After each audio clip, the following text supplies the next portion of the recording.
Good day, everybody. Darren Yankee here with Echo Y Farms. Out in the beef pasture again today. It's the 19th of January, about 11 o'clock. We had a negative 5-degree temperature overnight, and about 0 degrees Fahrenheit right now, currently. Been getting some questions lately about what our cattle are eating this time of year. And when I tell people that the cattle are out grazing grasses out in the pastures yet, I get kind of a confused look from some of the people. And they say, oh, you're feeding them baled hay out in the pastures, or they have access to a pasture and they're coming into the yard to eat. And I say, no, they're out grazing pastures. They're stockpiled from the summertime. And sometimes I even have a conversation and it seems like I explain it very well of what we're doing here. And at the end of the conversation, they're still assuming the cattle are by a yard with a shelter and are eating some type of a forage that we are giving them in a bunk or something.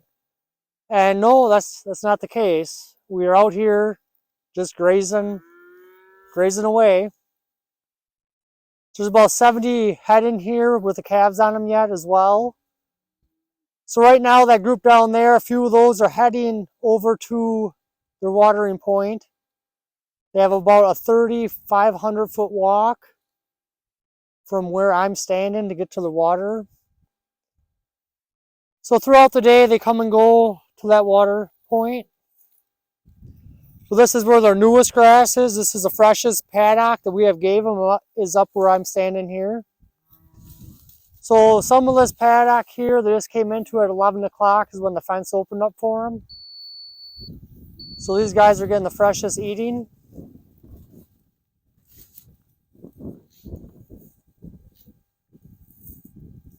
So just a lot of brown grass. We did a forage analysis of this particular paddock,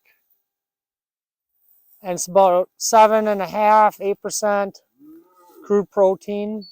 Has a relative feed quality of about an 88.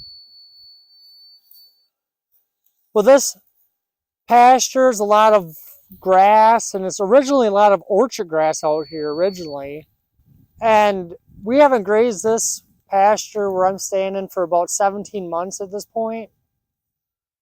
So it's well matured forage. We are supplementing the cattle with some mineral and protein lick tub. They're using about 1/3 of a pound a day of that protein tub. So we are supplementing a little bit with that. Well, that's a pretty easy thing to do. Supplement them with that protein tub. Actually, right over here is the protein tub, and we do have one animal looking at it right now. Just come out here once every 10 days or so and throw out a tub on the ground, pick up the old tub, and can't get any simpler than that.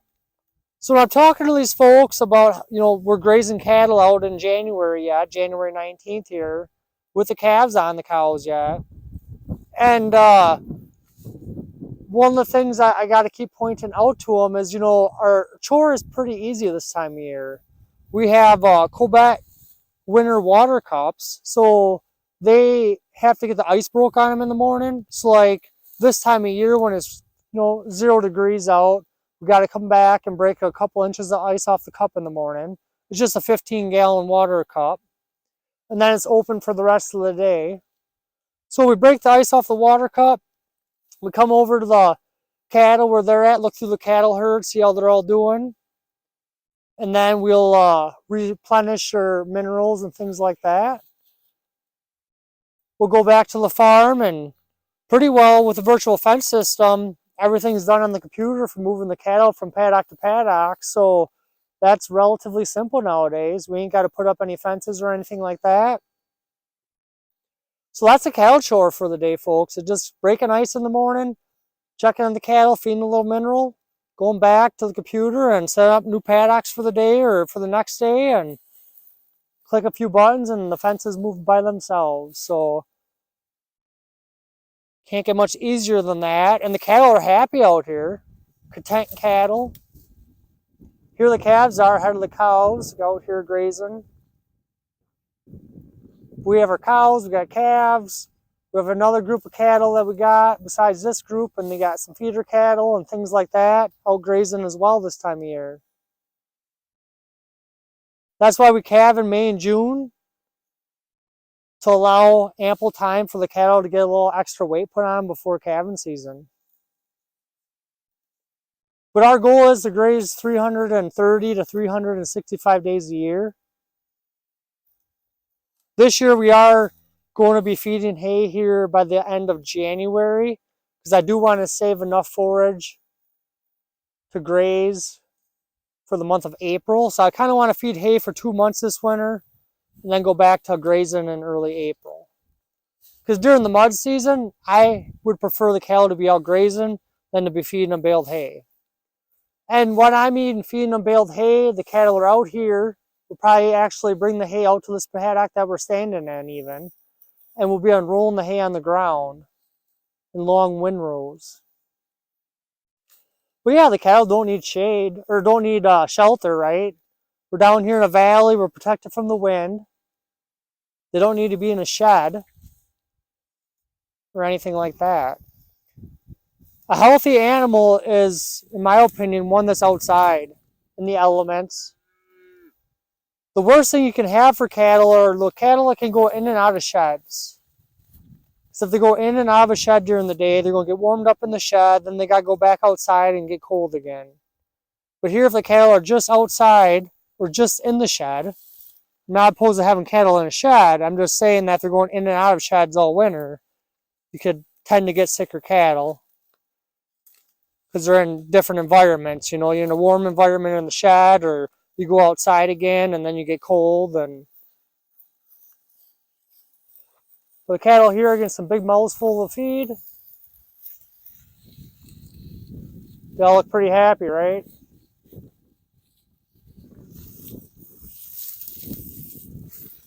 It's all about adapted genetics as well. You can't just take any animal and make them eat this roughage and have them survive through the winter months. We've been calling pretty heavy, trying to get animals that are fitted to our environment more so. Our cows are 1,000-pound cows, smaller framed.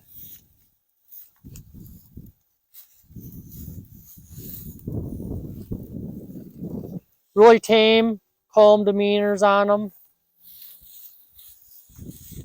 I mean, for not having to handle the cattle at all much, or we don't feed them any grain to come up to us or anything like that. The other day I got questioned, well, how much grain do you feed the cattle every day? I'm like, well, first of all, they're 100% grass-fed cattle, so that means that we don't feed them any grain. He's like, well, yeah, you know, you might have to feed them a little grain to get them to come up to you. I'm like, well, if you're feeding your cattle grain to get the cattle to come up to you, because that's what they're used to, well, that means that you're feeding them grain, and that doesn't make any sense to me when you have grass-fed cattle, but yet you feed them grain so they come up to you. So yeah, folks, these are 100% grass-fed, never seen grain, no GMOs, anything like that. So they got their calves on them yet, out here grazing the stockpile forage. Got a cow right there with her calf sucking on her. It's actually a first calf heifer right there, so calf's a little bit on the smaller side, but it is out of a first calf heifer, so it's a younger cow.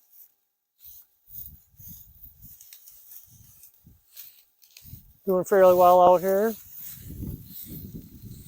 Them are the ones you got to watch out for, because cows are still growing. It's a young cow. She's going on 3 years old, and she's got a calf sucking on her, so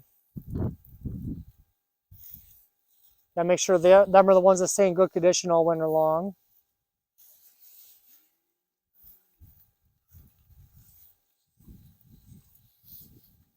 But yeah, just a nice day out in the valley here.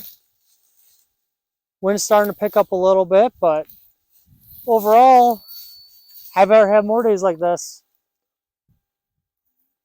All right, well, thanks for following along and watching, everybody. You all have a great day.